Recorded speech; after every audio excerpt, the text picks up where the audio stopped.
Bien, Enrique, cogidos de la mano del mismo club, entran como unos auténticos campeones. Víctor, un fuerte aplauso.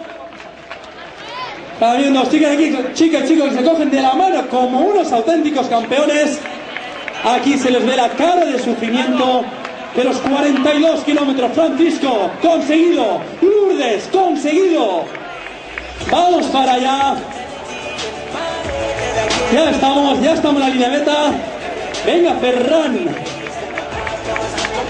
José Federico, Manuel.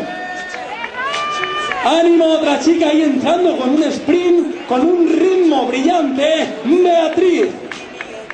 Joaquín, Federico.